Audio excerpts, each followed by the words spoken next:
Nalini Dhanesh cooking ಚಾನಲ್ಗೆ ಸ್ವಾಗತ. ಎಲ್ಲರೂ ಹೇಗಿದ್ದೀರಾ? ಎಲ್ಲರೂ ಚೆನ್ನಾಗಿದ್ದೀರಾ ಎಂದು ತಿಳಿದಿದ್ದೇನೆ. ಎಲ್ಲರಿಗೂ ನಮಸ್ಕಾರ. ಮರೆಯದೆ subscribe, like, share and comment ಮಾಡಿ, ಬೆಲ್ ಬಟನ್ ಪ್ರೆಸ್ ಮಾಡಿ. ನಾನೀಗ ಬಂದು ದೋಸೆ ಮಾಡ್ತಾಯಿದ್ದೇನೆ. ಅದಕ್ಕೆ ಒಂದು ಬೌಲು ಗೋಧಿ ತೊಗೊಂಡಿದ್ದೀನಿ.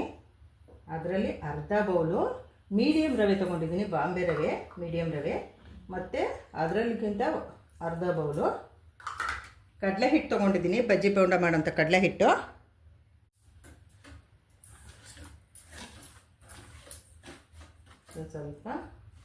ಸ್ವಲ್ಪ ನೀರುಗಳನ್ನು ಹಾಕ್ಕೊಂಡು ನಾವು ಇಲ್ಲಿ ಕಲಿಸ್ಕೋಬೇಕಾಗುತ್ತೆ.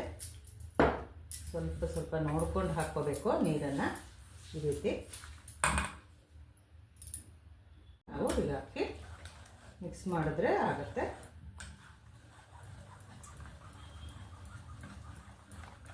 ಇದು ಇಷ್ಟ ಆದರೆ ಆಯಿತು, ರೆಡಿ ಆಯಿತು ಹಿಟ್ಟು. ನಾನೀಗ ಮಸಾಲೆ ರೆಡಿ ಮಾಡ್ಕೊಳ್ತಾ ಇದ್ದೀನಿ. ಅದಕ್ಕೊಂದು 2 ಸ್ಪೂನ್ ಎಣ್ಣೆ ಹಾಕಿದ್ದೀನಿ. ಎಣ್ಣೆ ಕಾಯಬೇಕು. ಈಗ ಎಣ್ಣೆ ಕಾದಿದೆ. ಅದಕ್ಕೆ ಸ್ವಲ್ಪ ಸಾಸಿವೆ, ಸ್ವಲ್ಪ ಜೀರಿಗೆ ಹಾಕ್ಕೊಳ್ತೀನಿ.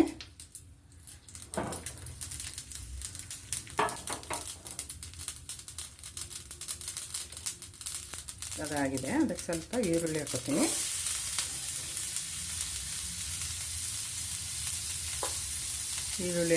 ಈರುಳ್ಳಿಯನ್ನು ಮಿಕ್ಸ್ ಮಾಡ್ತಾ ಇದ್ದೇನೆ. ಈರುಳ್ಳಿ ಆಗಿದೆ. ಅದಕ್ಕೆ ಸ್ವಲ್ಪ ಕ್ಯಾರೆಟ್ ಹಾಕ್ಕೊಳ್ತೀನಿ. ಒಂದು ಸಣ್ಣದೊಂದು ಕ್ಯಾರೆಟು, ಒಂದು ಮೀಡಿಯಮ್ ಸೈಜ್ ಒಂದು ಈರುಳ್ಳಿ ಹಾಕ್ಕೊಂಡಿದ್ದೀನಿ. ಇದೊಂದು ಸ್ವಲ್ಪ ಹಾಕಬೇಕು. ಮಿಕ್ಸ್ ಮಾಡ್ಕೊಳ್ಳೋಣ. ಇದಕ್ಕೆ ಒಂದು ಸ್ವಲ್ಪ ಕೊತ್ತಂಬರಿ ಸೊಪ್ಪು ಹಾಕ್ಕೊಳ್ತೀನಿ. ಸಣ್ಣದಾಗಿ ಹೆಚ್ಚಿಟ್ಕೊಂಡಿರೋಂತಹ ಕೊತ್ತಂಬರಿ ಸೊಪ್ಪು.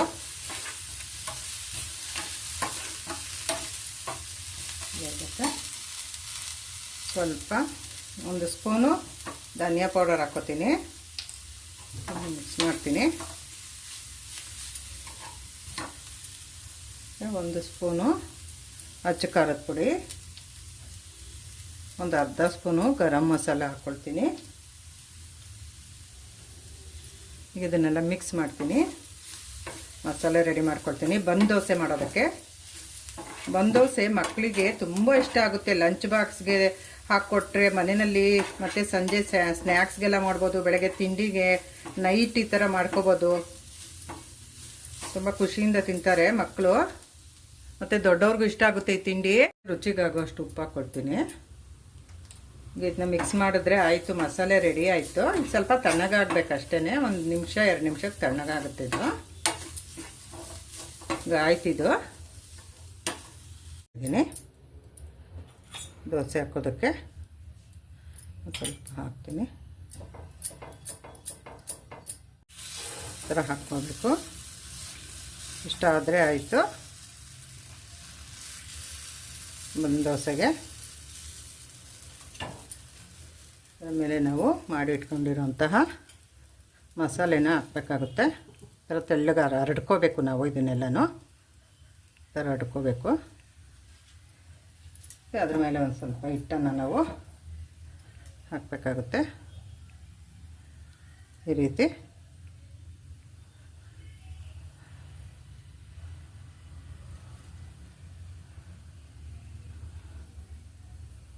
ಸ್ಟವನ್ನು ಮೀಡಿಯಮ್ ಫ್ಲೇಮಲ್ಲೇ ಇಟ್ಕೋಬೇಕು ನಾವು. ಈ ಥರ ಮಾಡಬೇಕಾದ್ರೆ, ಬಂದು ದೋಸೆ ಮಾಡಬೇಕಾದ್ರೆ.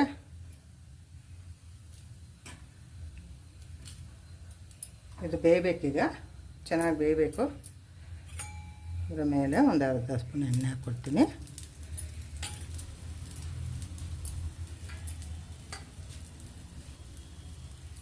ಆಮೇಲೆ ಒಂದು ಪ್ಲೇಟನ್ನು ಈ ಥರ ಹಾಕ್ತೀನಿ. ಬೇಯಬೇಕು ಅದು. ಇದನ್ನು ತಿರುವಾಕೊಂಡಿದ್ದೀನಿ. ಮೀಡಿಯಮ್ ಫ್ಲೇಮಲ್ಲಿ ಇಟ್ಕೊಂಡು ನಾವು ಬೇಯಿಸ್ಬೇಕು ಇದನ್ನು. ಪ್ಲೇಟ್ ಇಟ್ಟಿದ್ದೀನಿ.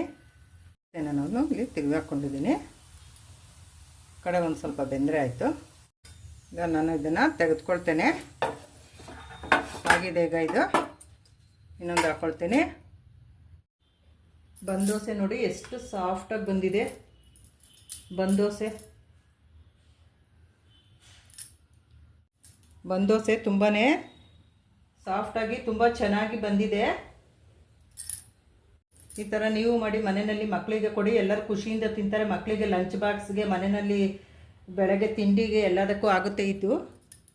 ನೀವು ಮಾಡಿ ಹೇಗಿದೆ ಎಂದು ಕಮೆಂಟ್ ಮಾಡಿ ತಿಳಿಸಿ. ಮರೆಯದೆ subscribe, like, share and comment ಮಾಡಿ, ಬೆಲ್ ಬಟನ್ ಪ್ರೆಸ್ ಮಾಡಿ, ಆಗ ಎಲ್ಲ ವಿಡಿಯೋಗಳು ಬರುತ್ತೆ. ಅದಕ್ಕೆ ಧನ್ಯವಾದಗಳು.